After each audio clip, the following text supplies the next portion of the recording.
창세기부터 요한계시록까지 예수님을 발견하는 새로운 안목의 성경 공부 두란노 성경교실.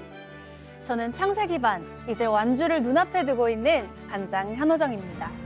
그리고 오늘도 창세기 레이스의 두 샛별이죠. 구민성 형제님과 유하경 자매님 함께 해주셨습니다. 반갑습니다. 반갑습니다. 자, 이제 선생님을 소개해드리겠습니다. 창세기 안에 숨겨진 예수님의 이야기로 믿음의 확신을 굳건하게 해주신 저희 최병락 목사님.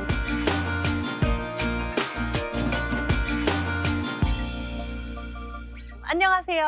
반갑습니다. 반갑습니다. 오늘도 여러분을 성경의 세계로 인도하는 성경 선생님 최병락 목사입니다. 반갑습니다. 반갑습니다. 네, 한 주 잘 지내셨나요? 네. 잘 지냈어요. 이제 오늘 어느새 16번의 강의가 끝이 납니다. 맞아요. 전 사실 잘 못 지냈어요. 벌써 끝이라니. 아쉬워서. 네, 아쉬워서. 소망을 가지세요. 성경은 두껍습니다. 아멘. 66권입니다. 언제든지 또 하나님이 기회를 주시리라 또 생각을 하고 저도 아쉬워요. 그리고 창세기가 또 성경의 시작이기 때문에 영어로 제네시스잖아요. 그렇죠? 발생, 시작 이런 뜻인데 가장 66권 중에 중요한 책을 우리가 살펴본 것 같고, 그리고 구약에 있어서는 마태복음 신약 첫 번째 책보다 가장 멀리 있는 책, 그죠? 그때부터 예수님 이야기가 첫 번째 책부터 기록되어 있다는 것도 굉장히 신비로운 이야기죠.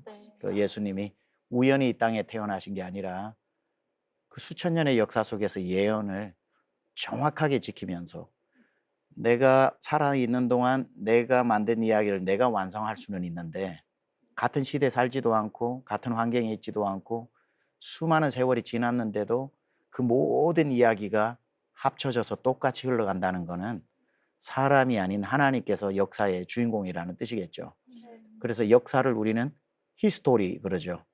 히스토리가 his story 합쳐져서 히스토리. 역사는 하나님의 이야기다. 역사를 주관하시는 분도 하나님이시고 우리 세 분의 삶의 주인과 또 이끌고 가시는 분도 하나님. 아멘. 여러분 안에서 히스토리가 시작되는 거죠. 아멘. 자, 그래서 그 여러분이 16주 지나면서 받았던 이런 감동들은 오늘 이 강의 끝나고 이제 마무리할 때 오늘 강의까지 포함해서 한번 이렇게 나눠주면 좋을 것 같고요. 좋아요. OX 퀴즈로 끝까지 할 건 해야죠. 끝까지 할 건 해야지. OX 퀴즈. 두 가지 질문하고 복습으로 OX 퀴즈로 해보고 네. 오늘 수업으로 들어가도록 하겠습니다. 좋아. 1번. 와. 야복강에서 하나님의 사자와 겨루어 이긴 야곱에게 주신 새 이름은 브니엘이다. 맞으면 O, 틀리면 X. 하나, 둘, 셋. 너무 쉽다, 그죠? 너무 쉽습니다. 네, 자, 그럼 뭐죠? 이스라엘. 뜻은 뭔가요? 하나님을 다루어 이긴 자. 하나님과 겨루어 이긴 자. 그러면은 제가 오답으로 이름은 브니엘이다 그랬는데 그럼 브니엘은 뭘까요? 분이엘. 천사 이름 아니었나요? 아니요. 혹시 하나님과 겨루어 진자가 분이엘인가요? 뭐 놀래는 거 보니까 전혀 틀렸는데 무슨 네. 야복강에서 야곱이 씨름하여 하나님과 겨루어 이겨서 이름을 이스라엘이라고 받았던 그 지역 이름이 브니엘이에요. 브니엘의 뜻은 하나님의 얼굴 이런 뜻입니다. 하나님의 얼굴. 하나님을 대면하여 만났다 이런 뜻으로 야곱이 그때 놀라운 이름이죠. 두 번째 질문 들어가겠습니다. 베델이라는 뜻은 하나님의 약속이라는 뜻이다. 맞으면 O, 틀리면 X. 하나, 둘, 셋. 이제 16주 되니까 전문가들 되셨네, 그죠? 네. 자, 베델이라는 뜻은 하나님의 약속이라는 뜻이 아니라 그러면 뭐죠? 하나님의 집. 네, 맞아요. 여러분 가는 곳마다 베델 만드시기 바랍니다. 아멘. 네.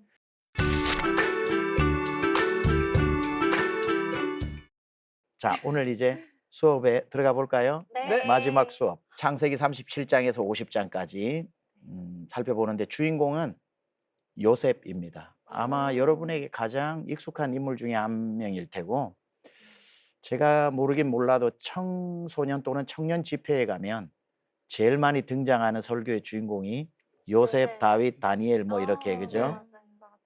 목표는 이겁니다. 요셉의 생애를 통해 고난 속에서도 이루어지는 하나님의 구속사적 섭리를 깨닫고 그리스도를 발견한다.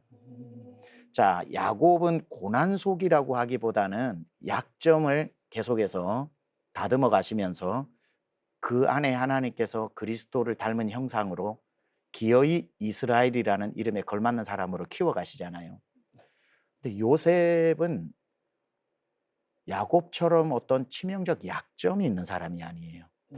약점이 있지 않다 보니까 약점을 단련해서 고치시기보다는 요셉이라고 하는 멋진 인물을 고난이라고 하는 그 방법을 통해서 하나님의 구속사를 정말 놀라운 방법으로 이루어 가시거든요. 요셉 속에서 어떤 구속의 역사가 이루어지는지 한번 살펴보도록 하겠습니다. 먼저 요셉의 아버지는 누군가요? 요셉의 아버지는 야곱. 야곱. 야곱, 그죠? 자, 우리 한번 네 명의 족장의 이야기 한번 이름 대볼까요? 아브라함, 이삭, 야곱, 요셉, 이렇게 네 명의 족장의 이야기입니다. 그렇죠? 그러면 야곱에게는 하란에서 태어났던 몇 명의 아들이 있나요? 12명. 12명의 아들이 있고 디나라고 하는 딸이 있죠. 그래서 12명이 옛날에 목사님 신학교 다닐 때 교수님이 가르쳐 주신 것처럼 르시레유, 단나까답, 이스요베 이렇게 해서 12명이 이렇게 르벤, 시몬, 요셉, 베냐민 이렇게 단 지파, 납달리 지파 뭐 이렇게 나와요. 갓 지파 이런 식으로. 자, 그런데 요셉의 이야기를 알려면 좀 그 12명의 이야기를 좀 알아야 되는데 레아가 첫 번째 아내죠. 그다음에 라헬을 그죠? 그다음에 실바, 빌하 이렇게 해서 몸종들에서 또 나오잖아요. 그러면은 첫 번째 아내였던 물론 라헬을 사랑했지만 첫 번째 아내였던 거기에서 태어난 네 아들이 가장 첫 번째, 두 번째, 세 번째, 네 번째 아들이에요. 르우벤, 시몬, 레위, 유다 이렇게 태어났단 말이죠. 그리고 그 다음에 단, 납달리 이렇게 태어나는데 요셉은 11번째, 베냐민은 12번째 이렇게 해서 12아들이 태어나게 됩니다. 라헬에게서는 라헬은 사랑은 받았지만 임신을 하지 못해서 막 위로 태어나고 몸종까지도 얘가 막 태어나는데 라헬은 아이를 낳지 못하다가 맨 마지막에 2명을 낳게 되죠. 요셉을 낳게 되고 그리고는 베냐민을 낳다가 죽게 됩니다. 그러니까 야곱이 사랑했던 라헬의 아이는 요셉이고 베냐민인 거죠. 자, 이 12명 중에 장자가 누구예요? 라고 하면 루벤? 르우벤이죠. 네. 당연히 르우벤이죠. 이삭의 아들 에서와 야곱 중에 장자는 누구예요? 에서죠. 네. 에서가 먼저 태어났으니까 그러니까 장자다 이 말이죠. 그러니까 르우벤이 장자예요.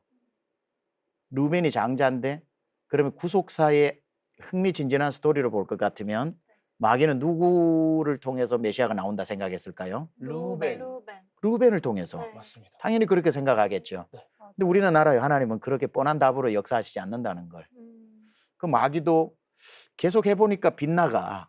네. 에서인 줄 알았는데 뭐 이스마엘인 줄 알았는데 이삭이 태어나고 에서인 줄 알았는데 야곱이고 이러다 보니까 근데 마귀도 르우벤은 아닐 거야. 오. 요 정도는 알았던 것 같아. 이야. 그래서 가만 보니까 야곱이 11번째 아들을 되게 챙겨. 요셉. 요셉. 아니나 다를까 유난히 사랑했던 라헬의 첫째 아들, 마음속에 유일한 아내였던 라헬 이미 죽고 두 아이가 정말 눈에 밟히는 사랑했던 내 친아들, 정말 가장 정이 많이 갔던 것 중에 장자였던 요셉.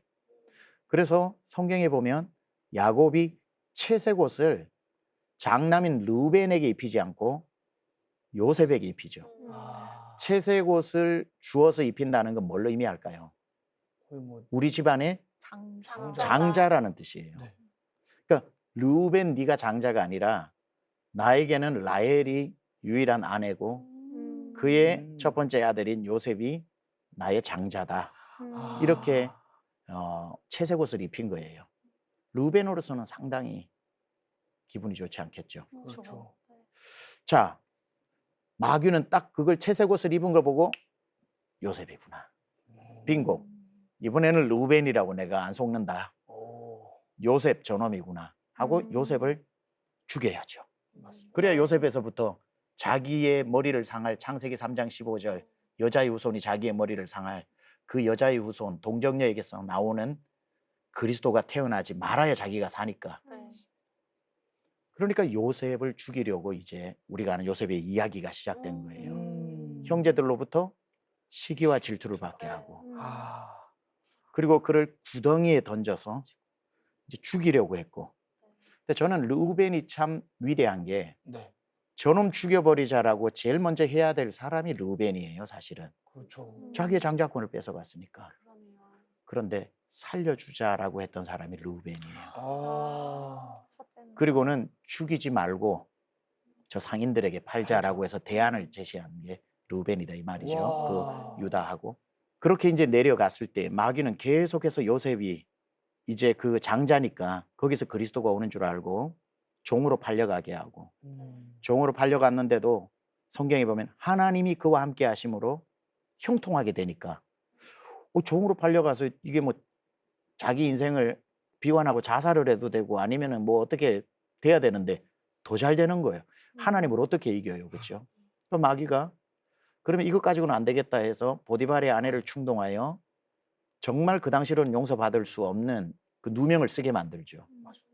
그러니까 종살이보다 더 못한 데가 어디예요?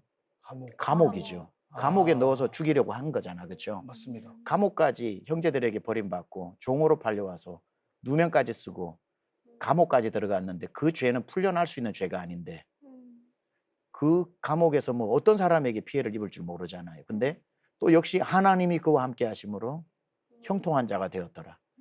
그러니까 마귀만 따라다니는 게 아니라 하나님이 끝까지 그와 함께 하시잖아요. 그렇죠? 어디를 가든지 간에. 결국은 이제 그것으로 인해서 나중에는 같은 방을 썼던 그 감옥에 있었던 떡 맡은 관원장, 술 맡은 관원장이 꿈을 꾸게 되고 그 꿈을 해석해줘서 술 맡은 관원장은 풀려날 것이라고 하고 떡 맡은 관원장은 진짜 잘못했기 때문에 죽을 것이라고 이야기하고 나중에 며칠 후에 그게 현실로 일어나게 되고 떡 맡은 관원장은 죽고 술 맡은 관원장은 풀려나고 나중에 시간이 지나 바로가 꿈을 꿨는데 아주 희한한 꿈을 꾸게 되죠. 바짝 마른 소가 풀잎을 뜯고 있고 살찐 소가 나와서 또 살찐 소가 나와서 풀잎을 뜯고 나중에 깡 마른 소가 나와가지고 살찐 소를 집어삼키고 했을 때 아무도 그 꿈을 해석을 못하니까 술 맡은 관원장이 그때 일을 추억하며 내가 누명을 쓰고 들어갔을 때에 내 꿈을 해석해줘서 출소한다는 걸 얘기해 준 사람이 있는데 그 요셉을 데리고 오라 그래서 요셉에게 꿈 해석을 시키니까 요셉이 꿈을 너무 잘 해석하잖아요. 파리한 소는 7년 흉년이고 살찐 소는 7년 풍년인데 7년 풍년이 올 겁니다.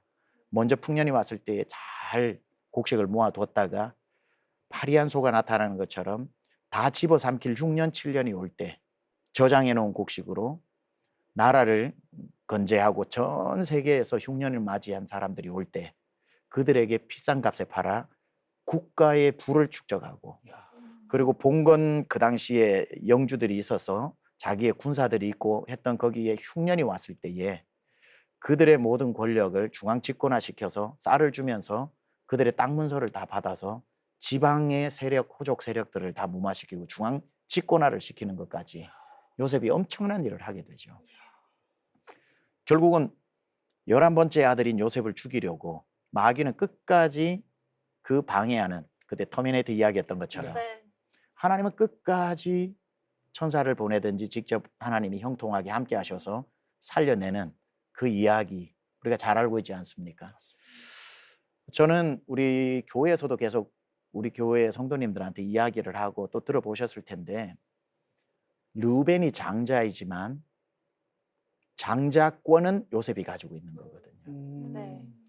장자는 물리적인 거기 때문에 일찍 태어나지 않으면 그 도시에서 1등 세워지지 않으면 장자는 못 돼요. 물리적 장자는. 사명적 장자는 누구든지 될 수 있는 거예요. 우리 형제님 자매님들도 직장 생활을 하잖아요. 직장이 나보다 먼저 그 직장에 5년 전에 10년 전에 온 분들 계실 거예요. 그건 10년 뒤에 들어간 내가 그 시간에 물리적 시간을 이길 수가 없어요. 여러분이 그 직장에 들어갔을 때 뭐라고 기도해야 되냐면 나보다 먼저 된 르우벤, 시몬, 레위, 유다 많지만 하나님 나는 이 회사에 요셉 같은 장자권을 가져서 저 때문에 다 복을 받게 하시고 제가 장자권의 축복을 하나님 주셔서 나머지 분들을 다 축복하고 살리는 요셉의 장자권 사명을 달라고 기도하는 거 굉장히 중요한 것 같아요. 결국 섬기고 나니까 나중에 땅 분배할 때 르우벤 지파도 있고 시몬 지파, 나중에 유다 지파에 흡수되지만 다 지파들의 땅이 있는데 요셉 지파 땅은 없어요. 요셉은 므낫세와 에브라임이라고 하는 두 아들이 있으니까 므낫세 지파가 있고 에브라임 지파가 있어서 장자에게는 항상 두 몫을 주니까 요셉 지파는 한 몫을 주면 요셉 지파지만 그의 두 아들의 이름으로 땅을 주고 첫째 아들인 므낫세는 또 두 배를 줘서 요단 동편에 하나 요단 서편에 하나 결국은 형제를 살리고 도우면 하나님께서 또 그 장자에게 주시는 두 몫이 있다는 거죠. 저는 요셉의 이야기를 항상 보면서 이걸 중요하게 생각을 합니다. 자, 그런데 아까 말했듯이 여기에 엄청난 구속사 역사가 있는 건 지난 시간에 제가 힌트를 좀 드리긴 했는데 내가 한 번 속지 두 번 속냐 해서 르우벤이 아니라 요셉인 걸 감 잡았는데 그래서 요셉을 막 죽이려고 했는데 예수님은 요셉의 지파에서 나오는 게 아니죠. 맞습니다. 므낫세 지파, 에브라임 지파로 나오는 게 아니죠. 정말 마귀는 생각을 못했을 겁니다. 넷째 아들 유다가 유다의 지파에서 예수님이 나온다는 거. 그 중에 넷째고. 저게 뭔지도 모르겠어요. 그러니까 구약에 그죠? 우리가 찬양만에 요즘 부르잖아요. 유다의 사자. 유다의 지파에서 나오잖아요. 유다 지파에서 나오는 겁니다. 다윗도 유다 지파고. 그죠? 그러니까 굉장히 유다 지파가 예수 그리스도의 지파라는 거 꿈도 못 꾸는 거예요. 그러니까 야곱을 통해서 12아들을 펼쳐놓고 마귀가 어느 혈통을 통해서 나오는지를 하나님은 알려주시지 않고 그리스도를 감추어진 비밀로 구속의 역사를 이루어 가시는 놀라운 사건들이 있는 거죠. 유다가 그리스도의 조상이지만 또 요셉의 이야기를 보면 요셉 자체의 이야기 속에서 예수님이 많이 보여요. 좀 어떤 내용들이 겹치는지 한번 살펴보면 37장에 요셉이 드디어 애굽으로 종으로 팔려간단 말이에요. 미디안 상인들에 의해서 종으로 팔려가는 이 이야기와 여러분이 나중에 마태복음 2장에 보면 예수님이 베들레헴 마구간에서 태어나신 다음에 그 헤롯의 그 2살 이하를 죽이라고 하는 그 폭정 때문에 예수님이 애굽으로 피난을 내려가요.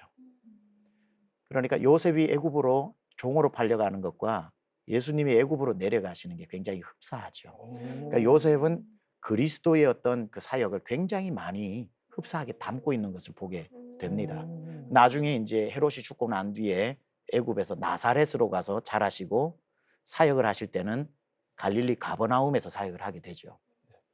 그래서 미움을 받아 형제들에게 미움을 받아 애굽으로 팔려가는 모습은 유대인들에게 예수님께서 헤롯에게 미움을 받아 애굽으로 내려가는 그 모습을 굉장히 많이 발견할 수 있고 내려가서 또 여러 가지 그 정착 과정들이 있지만 38장에 이제 보디발의 아내에게 유혹을 당하는 장면 그것 때문에 누명을 써서 감옥으로 들어가는 그러니까 39장에 보면 보디발의 집에 있다가 누명을 써서 감옥으로 들어가게 되거든요.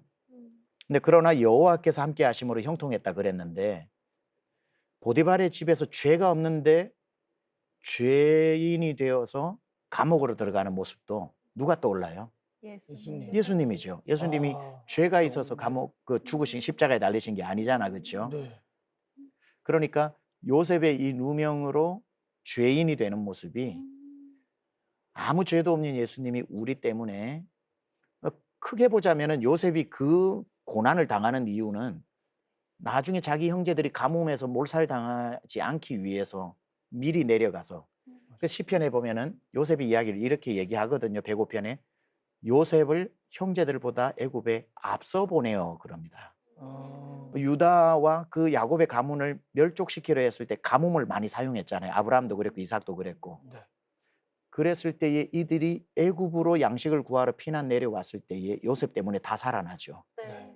그러니까 시편의 해석에 의하면은 요셉이 이렇게 종으로 팔려가고 죄수로 팔려가고 총리가 된 것은 누군가를 살리기 위해 앞서 보내신 거죠. 누구죠? 유다를 살리기 위해서. 크게 보면 12 가족이지만 유다를 살리기 위해 앞서 보내신 거잖아요. 예수님이 십자가 위에서 누명을 쓰고 죄인으로 돌아가신 이유는 12 형제들을 살리는 것처럼 우리를 살리기 위해서 십자가에 달리신 거잖아. 그렇죠?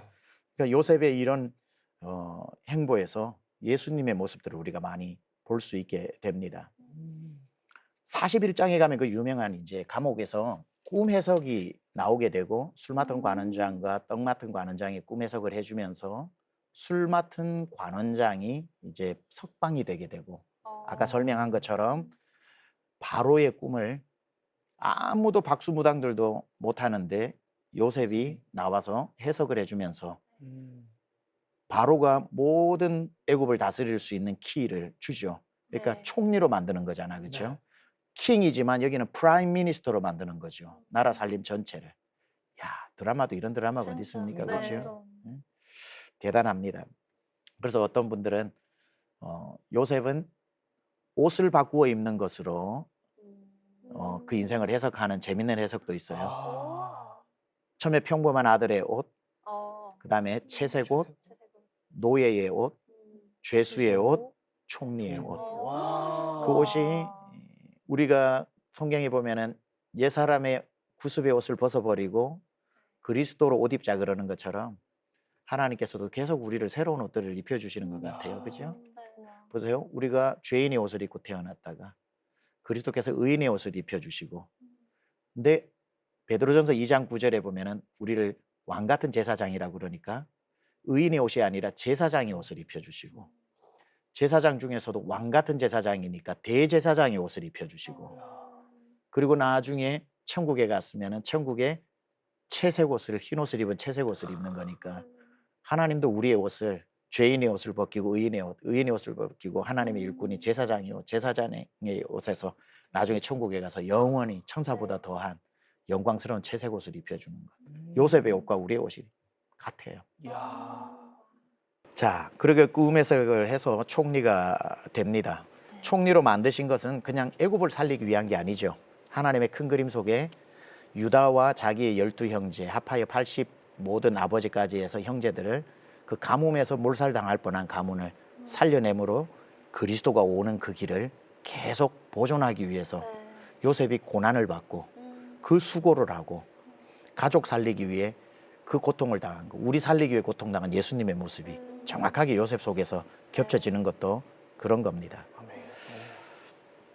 나중에 이제 50장 되면은 아버지 야곱이 죽어요. 그럼 형제들이 벌벌 떱니다. 아버지가 살았을 때는 아버지 때문에 우리에게 해코지 안 했을 텐데 아버지 돌아가셨으니까 요셉이 이제 진짜 화를 내서 왜 나 팔았냐고 자기들 죽일 수 있을 거라고 벌벌 떨 때 요셉이 멋진 말을 해요. 걱정하지 마십시오. 당신들을 하나님이 나를 앞서 보내셨고 당신들을 살리기 위해 나를 이곳에 보내셨다고 50장 20절에 얘기를 해요. 아멘. 요셉이 자기 사명을 깨닫는 거거든요. 살리기 위해 보내셨다. 저는 이 모습에도 예수님이 보이는 거죠. 예수님이 오셔서 십자가를 달리신 것. 와, 하나님의 진노로 우리가 예수님을 하나님인지도 모르고 십자가에 매달아서 하나님 진노로 우리 다 몰살시키는 거 아니야 라고 할 때 예수님이 십자가 위에서 뭐라 그러시죠? 아버지여, 저들이 하는 죄를 저들이 알지 못합니다. 저들을 용서해 주십시오. 내가 세상에 온 것은 요한복음 3장 16절은 잘 알지만 17절은 우리 잘 모르죠. 예수께서 세상에 오신 것은 세상을 심판하려 하심이 아니요 구원하러 오셨다. 예수님 십자가 위에서 우리를 살려주신 것. 요셉의 이 고백하고 참 많이 겹치는 것 같아요. 엄청 긍휼함이 많으신 거죠. 예수님도 요셉도. 맞아요. 하나님의 사람은 그런 것 같아요. 왜냐하면 자기가 고난만 보이면 모르겠는데 요셉도 자기 속에 이건 있을 수 없는, 내가 총리의 자리에 오는 건 하나님이 하신 일이지 내가 한 일이 아니니까 자기가 복수할 일이 없는 거잖아요. 그러니까 창세기 50장 20절에 형제들이 벌벌 떨고 있는데 이렇게 말을 합니다. 당신들은 나를 헤아려 하였으나 하나님은 그것을 선으로 바꾸사 오늘과 같이 많은 백성의 생명을 구원하게 하시려 하셨나이다. 예수님으로 바꿔보면 십자가 밑에 모든 사람들은 예수님을 해하고 죽였으나 하나님은 그것을 선으로 바꾸어 예수님을 죽인 그들을 구원하여 주셨다. 놀라운 사건인 거죠, 사실은. 근데 저는 이 요셉의 이야기를 보면서 창세기에서 요셉의 이야기를 볼 수 있지만 시편 105편에 가면 또 요셉의 이야기를 시편이 노래하고 있어요. 다 팔려가고 죄수가 되고 총리가 되는 이야기가 다 나오는데 시편 105편 16절에서 22절까지 나오는 내용인데 감동되는 게 있어요. 요셉은 이러했고 종으로 팔려갔고 죄수가 되었고 뭐 감옥에 들어갔고 하는데 동사가 다 수동태예요. 능동태가 아니고. 물론 100% 수동태는 아니지만 대부분의 동사를 수동태로 의도적으로 표현을 해요. 그게 뭐냐면 하나님의 손에 붙들려서 그렇게 되어졌다는 거죠. 자기가 그 일을 하고 자기가 총리된 게 아니고 자기가 우리는 우리 인생이 내가 밥 먹는 것 같고 내가 이 잡을 가지고 있는 것 같고 내가 이런 사명으로 하고 있는 것, 내가 목사가 된 것과 내가 무엇이 된 것과 여러분이 다 된 게 내가 뭘 한 것 같지만 우리는 수동태예요. 하나님의 손에서 다 수동태예요. 제가 이번에 목회자 세미나, 미주 세미나를 하면서 목사님들 전국에서 오셨는데 제가 목사님들에게 했던 말도 똑같아요. 목사님, 목사는 수동태로 살아야 합니다. 성도 이만큼 되니까 저기 지원해서 내가 여기 몇 년 후엔 여기 가야지 저기 가야지 해서 내가 뭘 하는 능동태로 살면 길도 열리지 않고 하나님의 뜻을 거스를 수도 있는데 하나님이 보내시면 수동태로 계속 있다가 내가 어떤 노력도 하지 않았는데 또 어느 곳으로 하나님이 길을 열어 가라고 하시면 또 끌려가고 수동태로 가는 수동태의 삶이 가장 성경적이고 가장 복된 일이다. 목사님들 감동 참 많이 받으셨어요. 우리 인생이 그래요. 능동적으로 살려면 하나님을 이용하잖아요. 하나님 나 이거 해야 되는데 도와주세요. 하나님 나 이거 해야 되는데 왜 안 도와주세요? 하는 건 내가 하는 거고 하나님은 돕는 역할만 하는 능동태로 사는 건 잘못 사는 거예요. 우리는 요셉이 총리가 된 이 반전의 성공 스토리로 보는 게 아니고 그것만 자꾸 우리가 보면서 요셉처럼 꿈을 가지자, 요셉처럼 큰 꿈을 어릴 적부터 꿈쟁이가 되자 이게 아니에요. 요셉은 꿈쟁이로 꿈을 이루려고 했던 적이 없어요. 하나님이 이끄시는 그 가운데 신실하게 살았고 노예면 노예로 최선을 다해 살았고 죄수면 죄수로 최선을 다해 살았고 그냥 그때마다 하나님과 동행을 했기 때문에 하나님이 형통함을 주셨고 하나님이 그를 붙잡고 있었던 수동태 인생의 가장 멋진 작품인 거죠. 와. 뭐 예수님 닮아가는 삶을 살자 하면 좀 어렵잖아요. 이제 요셉을 닮은 삶을 살자 하면 바꿔야겠다. 목표는 예수님으로 하시고 지금 말을 요셉 닮아가는 삶. 교과서는 예수님, 네. 참고서는 요셉. 정리가 되는데요. 그렇게 하고 요셉. 예수님이 이 땅에 오셔서 사셨던 모든 삶이 수동태잖아요. 끌려가셨고 매 달리셨고 죽임 당하셨고 그 수동태 속에서 우리가 살아나고 우리 구원이 이루어지고 구속사가 완성되는 것처럼 저는 굉장히 성경에 나오는 히브리서의 믿음의 선배들이 다 수동태였어요. 그렇죠? 아브라함도 갈 바를 알지 못하고 지시한이 아니라 지시할 땅으로 수동태로 갔던 거. 역사는 수동태지만 주인은 하나님이시라서 능동태는 한 분 하나님. 나는 굉장히 이게 중요하다 이렇게 생각을 합니다. 수동태가 이렇게 멋있는 건지 몰랐네. 야. 네, 목사님, 제가 질문이 있는데요. 네. 분위기를 조금 깨는 질문일 수도 아니요. 있는데 저는 삶을 좀 자기 주도적으로 살아야 하는 게 아닌가라고 생각을 해서 원래는 저는 하나님이 이끌어 주시니까 나는 그래 왔어라고 살았는데 그러면 안 되겠다. 너무 내가 액티브하게 해야지 이렇게 패시브하게 살면 안 되지 않을까라는 고민도 사실 하고 있었거든요. 맞아요. 어떻게 살아야 요한일서 할까요? 5장 18절에 보면 그를 향하여 우리의 가진 바 담대한 담대함이 이것이니 믿음이 담대하다고 무대뽀가 되면 안 됩니다. 그렇죠? 이것이니 무엇이든지 그의 뜻대로 구하면 들으심이라 이러거든요. 그러니까 우리가 주도권을 가지고 내가 하는 거 하나님이 무조건 도와주실 거야. No. 능력이 있어도 안 도와주시는 거예요. 그렇죠? 내가 주도권이 있어서 할 수 있다 하면 된다. 뒷일은 주님 책임지실 거야. 이게 믿음 같은데 이런 거죠. 벼랑 끝에 서가지고 하나님 날 붙잡아 주실 거야 하고 점프를 했는데 안 잡아 주실 수가 있어요. 그럼 하나님 어떻게 나를 안 잡아 주십니까? 그럼 주님 이렇게 말씀하셔요. 나는 너보고 뛰어내리라고 한 적이 없다. 나는 그렇게 네가 뛰어내릴 이유를 모르겠다. 나한테 뛰어내려도 되냐고 묻지 그랬냐 이러시겠지, 그렇죠? 그의 뜻대로 구하는 게 굉장히 중요한데 무조건 내가 뜻을 정하고 깃발을 꽂고 나는 총리가 될 거야. 그리고 하나님이 나와 함께 하시면 능치 못할 일이 없어. 이건 내가 주인이고 주님이 종 되는 거예요. 내가 무엇을 선포하든지 그분이 도와주셔야 되는 건 내가 주인이고 예수님이 종이 되는 거는 안 되니까 항상 요셉도 그런 거죠. 요셉이 주도적으로 산 게 아니라 계속 그 속에서 하나님의 뜻을 묻고 왜 종으로 보내셨습니까? 왜 감옥에 보내셨습니까? 하나님 나중에 답을 어떻게 알려주냐면요. 총리 대신이라고 하는 다윗도 광야에서 왕의 수업을 했잖아, 그렇죠? 나중에 블레셋 전쟁에서 다 이기게 하기 위해 경험을 하게 하신 것처럼 총리가 되려면 세계를 잘 알아야 돼요. 나라의 국방, 그 당시에 전쟁이 많으니까 국방에 대해서 잘 알아야 되니까 보디발의 국방부 장관 집에서 가정총무로 모든 국방을 다 꿰게 된 거죠.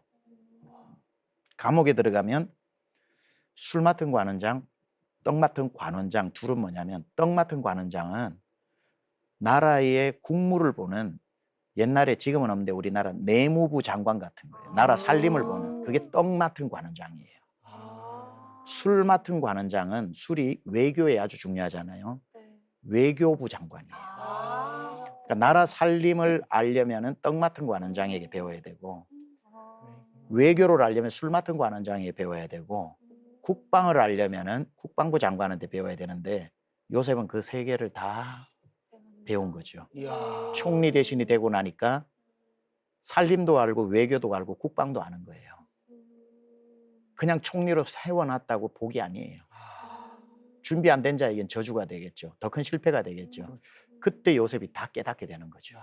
그 경험들 속에서 하나님이 나를 총리로 만들어 오셨던 수동태가 가장 완벽한 작품이고 나중에 자기 앞에 나타난 형제들을 보면서 왜 나를 앞서 보냈는지 알게 되고 그중에 나 때문에 형제들이 살아나서 하나님의 그 구속의 역사, 인류를 살리는 그 그리스도의 계보가 이어지는 가장 중요한 역할을 자기가 감당한다는 것을 알게 되는 거. 이게 창세기의 요새까지 이르게 되는 구속의 스토리. 아무리 사단 마귀가 막으려고 해도 막을 수 없는 구속의 이야기. 이야. His story, His story. 구속의 하나님의 주권적 역사가 아브라함, 이삭, 야곱, 요셉을 통해서 어떻게 거침없이 이루어지는지 오늘 이제 마지막 결론으로 살펴보았습니다. 결국은 해피 엔딩으로 그러니까요. 창세기의 대장정이 마무리되었습니다.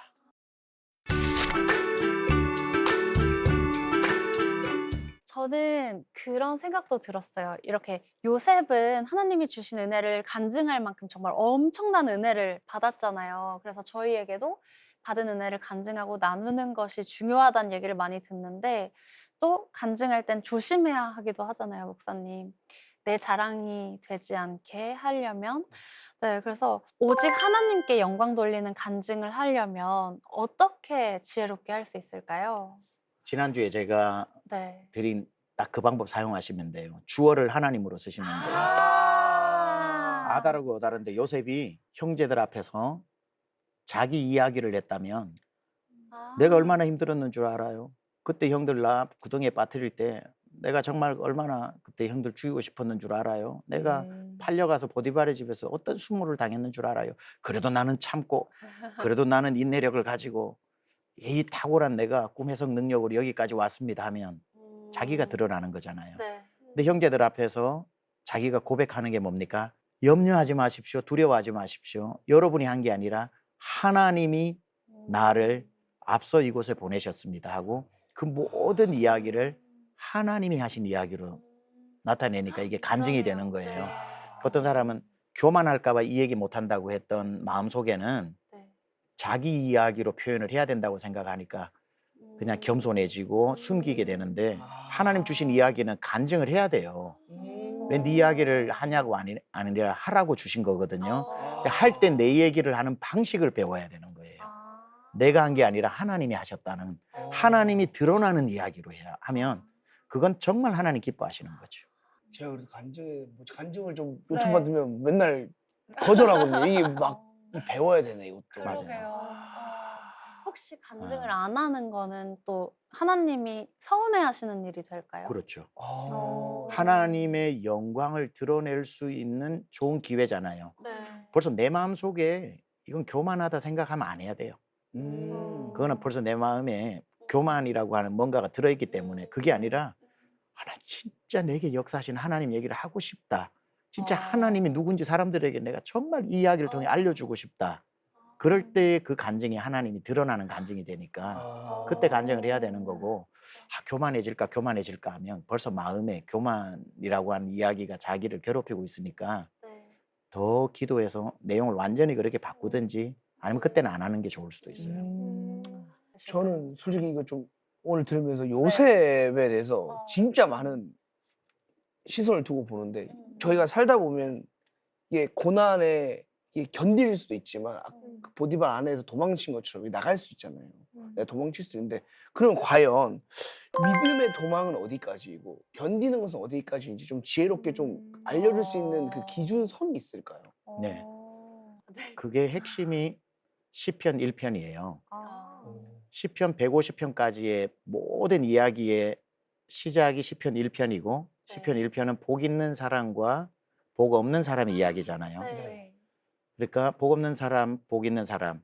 1절이 뭐죠? 복 있는 사람은 악인의 꾀를 좇지 아니하며 죄인의 길에 서지 아니하며 오만한 자의 자리에 앉지 아니하고, 이렇게 이야기하고, 오직 여호와의 율법을 즐거워하여 그 율법을 주야로 묵상하는 자보다 이는 시냇가에 심기운 나무가 시절을 쫓아 과실을 맺으며 그 잎사귀가 마르지 아니한 같으니 그의 행사가 다 형통하리로다.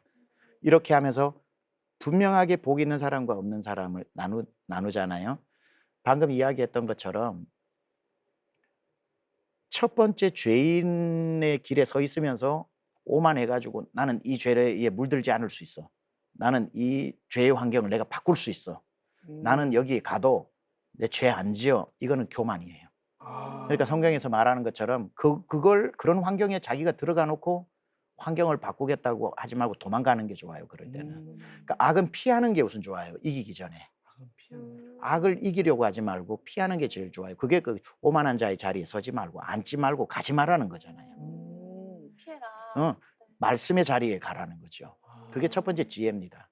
그래서 불필요한 분별력이 없어서 안 싸워도 되는데 자기가 분별 없이 가놓고 그걸 평생 싸우고 있는 사람은 어리석은 사람이에요.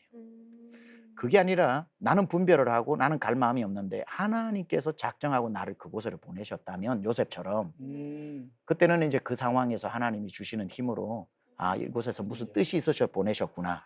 이걸 변화시키고 이 사람들이 주님 앞으로 돌아오는데 내 생명을 다할 때까지라도 한번 해보자. 그 목적을 가지고 악한 자의 가운데로 들어가는 거는 사명으로 가는 거지만, 분별이 약해서 안 가도 되는 걸 억지로 불필요하게 가서 평생 그것 때문에 괴로워하고 싸우고 죄에 넘어지고 그러면 안 되는 거니까, 도망갈 수 있으면 죄에서는 도망가라, 싸우는 것보다는.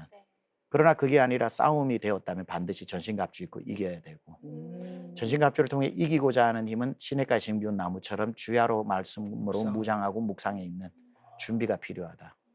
웬만하면 악은 도망가고, 그렇죠. 만약에 그 안에서 하나님 놓으신 거라고 느껴지면 그 안에서 분별하면서 말씀으로 이겨내야 된다.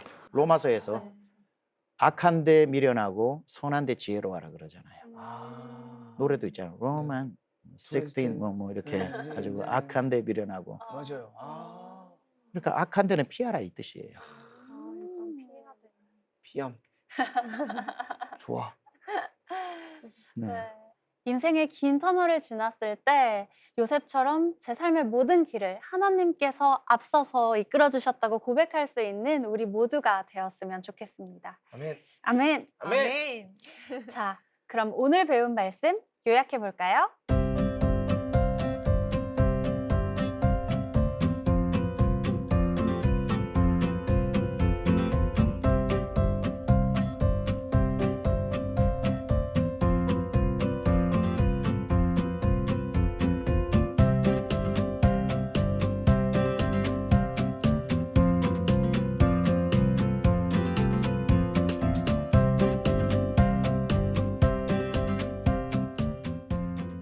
자, 이제 우리 16번 동안 창세기 1장에서 50장까지 다 살펴봤는데 뭐 아쉽기도 하고 그렇지만 또 배우면서 느꼈던 그런 마음들이 있을 텐데 우리 길지 않지만 짧게라도 한번 나누어 봤으면 좋을 것 같아요. 저는 하나님이 저를 너무 사랑하시는구나를 창세기 반 또 CTS 두란노 성경 교실을 통해서 느꼈고요. 솔직히 고백드리면 이렇게 공부하고 일주일이 지나면 목사님 받은 감동을 받은 그 감정은 기억을 하는데 내가 왜 그렇게 감동받았었지? 이게 생각이 안 날 때가 많았어요. 그런데 확실한 건 하나님이 나를 너무 사랑하시는구나. 그래서 이렇게 공부하게 하셨구나. 그런 하나님의 마음을 느낄 수 있어서 너무 행복한 시간이었습니다. 와. 네. 그리고 불안함과 좀 걱정거리들이 많이 사라진 것 같아요. 하나님께서 이미 약속하셨고 인도해 주신다는 믿음이 정말 확실하게 생겼습니다, 목사님. 하나님의 감사합니다. 말씀이 하나님의 호흡이 들어있기 때문에 감동이라고 하는 게 인스피레이션이잖아요. 하나님의 호흡, 숨소리가 있으니까 읽으면 감동이 되는 거예요. 그러니까 이 이야기를 공부할 때 감동을 느끼는 건 지극히 당연한 거예요. 하나님의 감정이 내 안으로 들어오는 거니까. 아주 좋은 리플렉션입니다. 저는 개인적으로 이건 너무 개인적인 얘기긴 하지만 기도와 찬양은 할 수 있는 곳이 되게 많아요. 교회도 기도회가 있고 뭐 찬양은 들으면서 출퇴근을 할 수 있는데 말씀 읽는 게 그렇게 중요한가? 요즘은 말씀을 가지고 찬양을 만드는 경우도 있으니까 이런 식으로 해야지라는 생각이 들었는데 좀 이번에 두란노 성경교실 창세기 반을 하면서 네. 말씀을 읽는 게 재밌다는 걸 너무 느끼게 돼가지고 이제 말씀도 꾸준히 읽어야겠고 오늘 또 말씀하신 것처럼 말씀을 읽어야 내가 정말 하나님과 교제했을 때 분별할 수 있구나. 이게 너무 당연하게 느껴져서 이제 말씀과 기도와 찬양을 온전히 다 이룰 수 있는 삶이 되겠다라는 뭔가 도전이 돼가지고 너무 감사했던 것 같습니다. 최고의 선생님에 대한 선물입니다. 너무 감사합니다. 좋습니다. 저는 좀 하나님은 다 계획이 있으시구나 이거에 대해서 다시 한번 좀 놀랐어요. 저는 평소에 좀 나의 연약함, 나의 부족함 때문에 하나님이 뭔가 일을 못 하시면 어떡하지? 내가 거기에 보탬이 못 되면 어떡하지라는 걱정이 좀 많았어요. 그런데 성경을 이렇게 읽으면서 내가 하나님의 계획을 망칠 힘이 없고 하나님은 다 주권적으로 하나님께서 고치시고 뭐 바꾸시고 하면서 어떻게든 해나가시는구나. 그러면서 그치, 하나님을 내가 너무 과소평가했었다. 이걸 다시 한번 깨닫는 계기가 됐습니다. 와, 세 분 다 너무 멋진 말씀을 해주셨고요. 이렇게 제가 한번 결론 내려보려고 합니다. 두 가지 성경 구절처럼 하나님은 우리 모두에게 야곱이나 아브라함이나 이삭뿐이 아니라 우리 모두에게 뜻을 가지고 이루실 계획이 있잖아, 그렇죠? 네. 그래서 그 이루실 계획 속에 로마서 8장 28절 하나님을 사랑하는 자, 곧 그 뜻대로 부르심을 입은 자들에게는 모든 것이 약함이나 이런 환경이나 저런 환경이나 모든 것이 결국은 합력해서 선을 이루는 것. 아멘. 그 다음에 여러분에게 마지막으로 주고 싶은 이 구속사 전체의 요약이 되는 말씀, 빌립보서 1장 6절의 말씀. 너희 안에서 착한 일을 시작하신 이가 그리스도 예수의 날까지, 이건 재림의 날 또는 우리가 죽어 예수님 앞에 서는 날, 그리스도 예수의 날까지 이루실 줄을 우리는 확신하노라. 아멘. 하나님의 뜻이 여러분 안에 온전히 이루어지길 축복합니다. 아멘. 감사합니다. 네, 목사님 강의 또 준비하시면서 목회도 하시고 하루 24시간이 정말 모자라셨을 것 같은데 그때 더 큰 은혜를 느끼기도 하잖아요. 맞습니다. 목사님은 저희 두란노 성경교실 함께 하시면서 어떤 은혜가 있으셨나요? 제가 하도 성경 공부를 안 하니까 하나님께서 이런 제도를 만들어서 억지로 성경 공부를 시키시는 수동태의 하나님을 만났습니다. 그래서 덕분에 저도 준비하게 되고 또 새롭게 보게 되고 또 성경을 수도 없이 읽었지만 구속사라고 하는 독특한 안경을 끼고 또 보게 되어서 와, 역시 하나님의 말씀은 무한하구나. 그걸 느끼게 되면서 말씀의 더 깊이를 깨닫게 되고 또 여러분이 너무 잘 들어주셔가지고 설레는 마음으로 또 왔고 우리 모든 또 스태프분들이 너무 환대해 주시고 잘 또 준비해 주셔서 오히려 준비하는 시간보다 여기 와 있는 시간이 너무 행복했고 어. 참 좋았던 시간 같습니다. 너무 좋았습니다. 감사합니다. 창세기 말씀 속에서 예수님의 복음과 또 하나님의 구원 계획을 보게 해주신 저희 목사님 다시 한번 감사드립니다. 감사합니다. 창세기부터 요한계시록까지 예수님을 발견하는 새로운 안목의 성경 공부 두란노 성경교실. 다음 학기에도 더 알차고 은혜로운 성경 공부가 계속됩니다. 여러분 기대하는 마음으로 다음 학기에 만나요.